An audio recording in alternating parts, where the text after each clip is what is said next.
Hi, I'm Cash, and welcome back to Cash Talks Football, where we're breaking down all the goals scored in the Clown World Cup, or the Who Cares Cup, or whatever you want to call it. And Al-Hilal battered Man City 4-3. Who would have called it? Oh, yeah, me. Go watch the last video I did with Manchester City, and I said they had defensive problems, and everyone said, oh, they're back. And I was like, no, they're not. You don't know what you're doing. You don't know what you're watching. And again, the sports pundits on TV and all those media people show their lack of understanding of anything to do with football, saying that Man City were all good and oh look, they're all brilliant.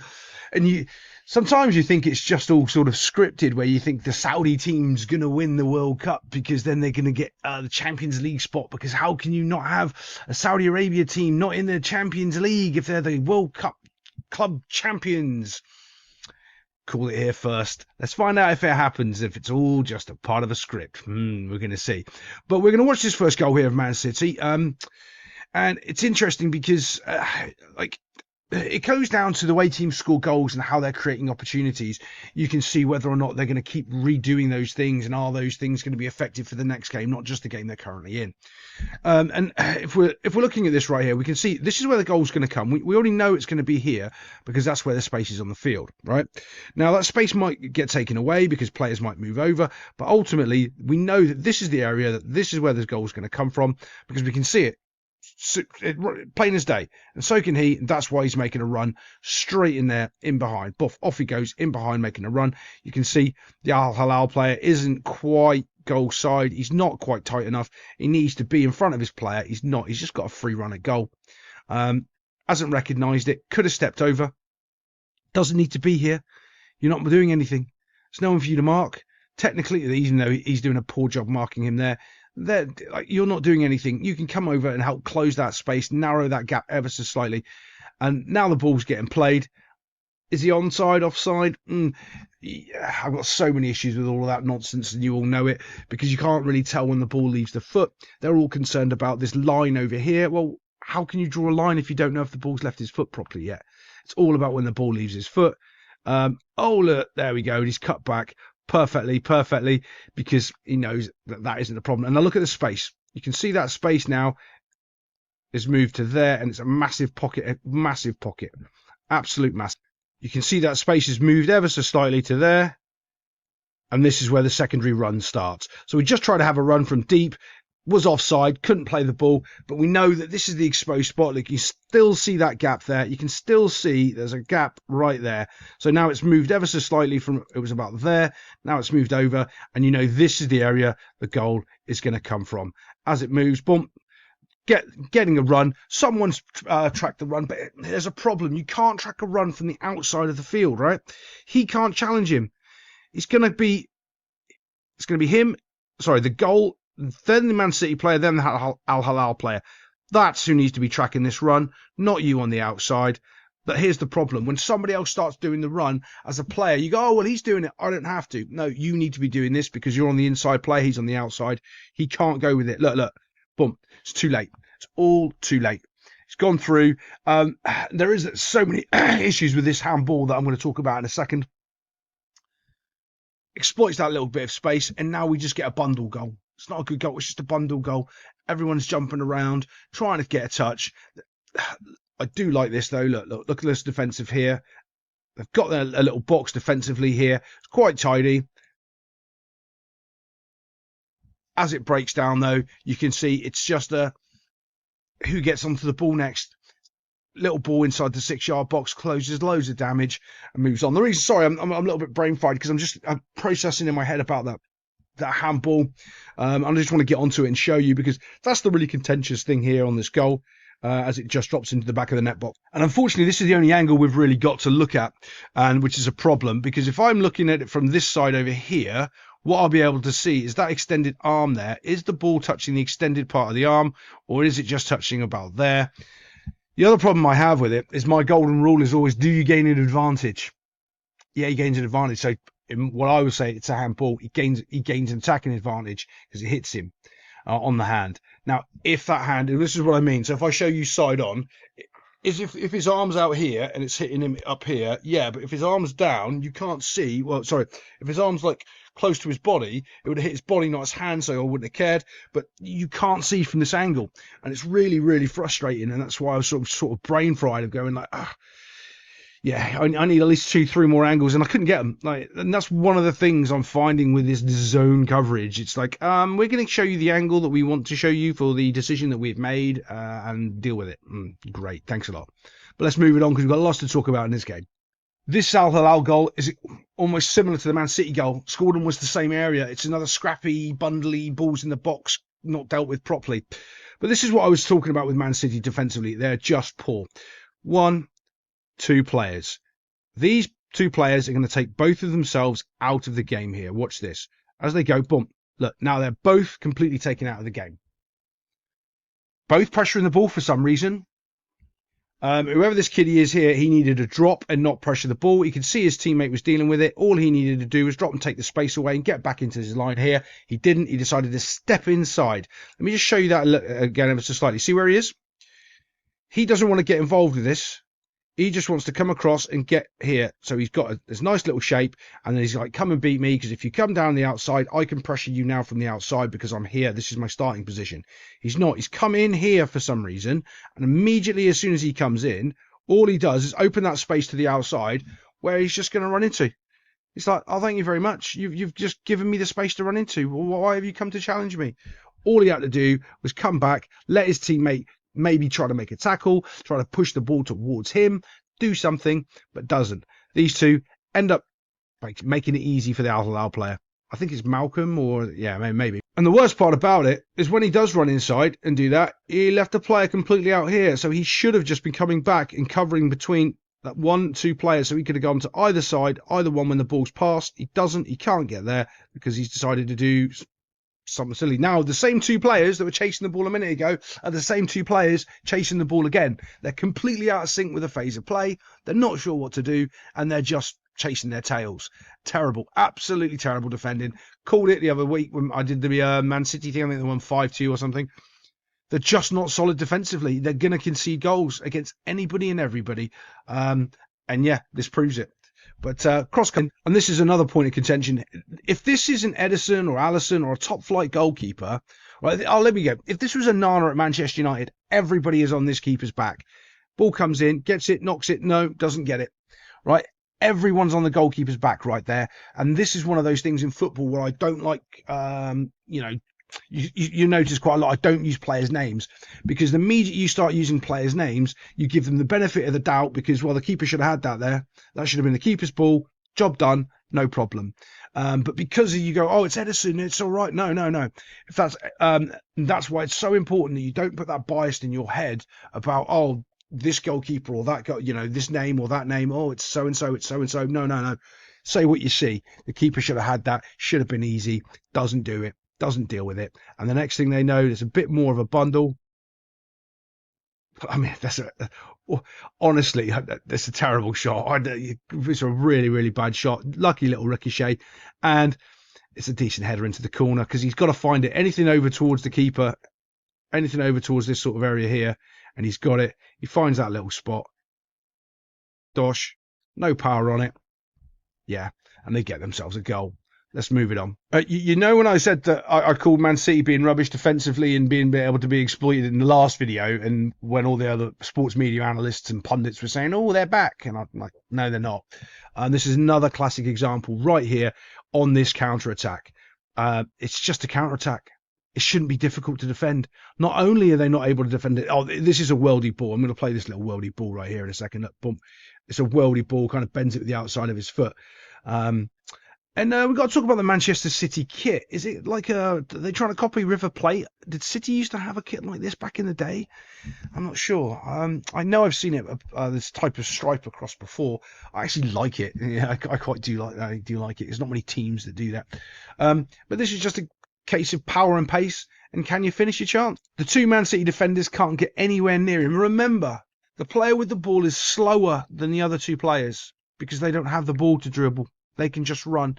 He's outpaced them from inside his own half and gone. Absolute gone. Now, back, say, a year ago, they would have had Carl Walker there. He would have been able to run back and try to slow them down. But they don't. You know, even with all of Carl Walker's technical flaws and the mistakes he makes, he had this in his locker, always protected Manchester City and has done for years. They don't have that. They're completely unaware that they don't have any real, explosive pace over long distances to absolutely, close players like this down. They don't have that. They're going to constantly get exploited. If Al-Hilal are doing it, everyone's going to do it. So breaking in, and that's no disrespect to Al-Hilal. It's just the level of quality of talent of up front that they have. You know what? There's better teams out there. There's much better teams out there with better strikers than they have. Because but it's still a tidy finish. He's still got to make the run, which he does, and he's still got to slot it past Edison, which he does really well. Again, this is just a sort of a bundle goal. This is very much, I don't mind it so much because it's very much sort of cup football. Oh, and I did hear some absolute nonsense from Sky Sports Media. I don't really listen to any of that. And I listened to Bernardo Silva talking, and he said it's as bad as getting knocked out of the Champions League. Cope or what? Are you trying to make this tournament feel important? It's not. It's not the Champions League. It's rubbish. Everyone knows it's rubbish. We all know it's rubbish. The players know it's rubbish. So I'm trying to make out that this has got some sort of prestige to it, like the Champions League. It's been going for God knows how long. The rubbish people say, I can't believe it. I'm actually going to do a short on it. I'm going to find it and quote the guy. It's going to be embarrassing. So in we go. Little Blomph bundle. Haaland doesn't quite get it. Drops. It's just a bundle goal. It's just a dirty, get the ball in the box. No one's really defending properly. No one's really attacking properly. And it just gets whopped into the net box. Off you go. We got yourselves a goal. Immediately, straight after, though, Koulibaly steps up. Now, this is the other important thing. Remember, Manchester City have been coming from behind. They haven't had, the control of the game. Ever since they got the first goal, yeah, great. But then Al-Hilal just kept going and going and going. Man City were trying to play catch-up for the whole game. In we go. Boom, Koulibaly. Simple as. It's, again, Manchester City's defensive frailties are showing that they don't have if you I think Koulibaly would be one of those players that Man City should have had, right? Pep won't go for a player like that because he doesn't have the ball playing abilities that he wants out the back, but the solid defensive leadership that he brings, they don't have at the back. They just don't. You might say, oh, yeah, but they got some injuries and John Stowe. I get all of those things, but physical body, sometimes big, strong lads, sometimes you just need at the back to defend, especially in cup competitions. But it looks like a simple goal, really, and away we go. Okay, so have a little look at this and just take a mental picture of what you're seeing, all right? You've got your 5, you've got your 3, 4 pressure in the ball, you've got your blind side. Basically, this player's is really just like the balance, making sure that you can't do a long switch out here. All right, he's not really trying to step in here. His job is he's just splitting these two so you can't long switch. Watch Phil Foden. Watch his movement. As this ball starts to go, watch. Okay, so I do these things where I talk about starting the play or setting the motion. So it's like an American football term, right? You can tell I lived in America for a long time. So he's starting the play. His little run there, everyone's noticing it. He knows where he wants to go. Now, everyone's talking about, Al-Hilal defensively. Well, yeah, they sat back defensively. That's exactly what you want to do against Man City. Shut down the half spaces, play with 5, make sure they can't play into those, set out tactically perfect. And Pep is not a tactical genius. Let's be aware of that. Let's state that, because we know the reason Man City didn't win the Champions League for all those years and what they were doing is because Pep would come into the Champions League games and play a completely different way than he was normally playing because he thought tactically he could do something to beat the team and he'd get knocked out. It happened 3 years in a row. So when it comes down to being a tactical genius, he can do one thing, his system. Buy players in to fit it, buy all the best players in to fit it. Let's give him credit for that. But saying he's a tactical genius, he is not. His players here pull one out of the bag for him. And you can see that they're all sitting defensively. There's no real way through, and they have to come up with a worldy pass and a worldy play, and they do. And it's triggered by Phil Foden here. Watch this. Bump, bump, bump, bump. As that ball goes, do you see him do that little stop step? Dump, dump. All right. The reason he's coming back this way is because he's making space to go that way. That's the time he's now created, okay? He's come back, and off he goes. Bump. You see, he's jogging, waiting. And as soon as this ball's going to go here, Foden's going to go. He knows he's going to be found. Watch. The ball starts to go back. There's one run triggered. If you want me, I'm on. Look, there's the run. Remember, the run normally comes before the, well, it has to come before the pass. If you want a decent quality run, you have, pass, you have to start the run. And the run has to have enough space for you to run into so you don't run offside. That's why that run back check was so good and so important. As it comes back, boom, there you go. Look, do you see his little step? He starts. Already seeing him. Look at that. Okay, you're my boy. I got your blue. There you go. He spots him. As he starts to go, boom, now his pace increases because he knows he's going to be found. He knows he'll find him. Puts the ball in over the top. And now it's just a quality finish. Can they be tired defensively? Yeah. Did they spot the run? No. Not even close to spotting the run. And as soon as he comes in and does that little check, you should know. Like, if I know, they know. Well, I don't know. Well, they should. Okay. If I know, they should know. It's a quality finish, though. You can't take away anything from this finish. I know it's on his strong foot, but it's dropping over his shoulder. He's got to watch it all the way. There's two players in the way. The quality of the ball is absolutely outstanding. And here's the important part. This is the level of quality of goal that they have to produce to beat an organised, structured defence. That's what they have to do. Boom. Absolutely brilliant goal. Absolutely brilliant. Now, if that's what they have to do, they're not going to be able to recreate that very often. That's how good Al-Hilal was set up defensively and how poor Manchester City weren't able to breaking them down. You have to pull that out of the bag. Is it a quality goal? Yeah. It's a really good goal. Oh my God, I'm just so annoyed. Oh, I hate watching really, really bad football that people think's good. Right, look at all these players here. Look where he is facing that way, right? We can see that. He's facing that way. He's facing that way. He's facing that way. He's facing that way. He's facing that way. It's like if I drew some cones around them in a training ground, we're playing keep away in the middle. Are we? One of those games that I always refrain from people from playing because it doesn't give you the whole vision. It doesn't keep your head up and it can't make you look and actually see what's going on in the game. And it's bad training techniques. It really, really is. And you can see it right here. That is poor training. They do that. This, everyone thinks it's a good training game. It's not. It's easy. That's what it really is. And look, there's a whole side of the field that Manchester City couldn't be bothered to defend. As this breaks down, look, right there, boom. 1, 2, 3, 4. No one is on the right-hand side of the field. Absolutely no one. Now you're thinking, there's a couple of points here as well. I'm just going to move it on because it's a poor ball. It's a lofted ball. It takes so long for it to get there. If this was a decent pass, he would have been able to exploit the space and run straight in on goal, but it's not. It's just an air ball, bump up to him. Now here's the other part.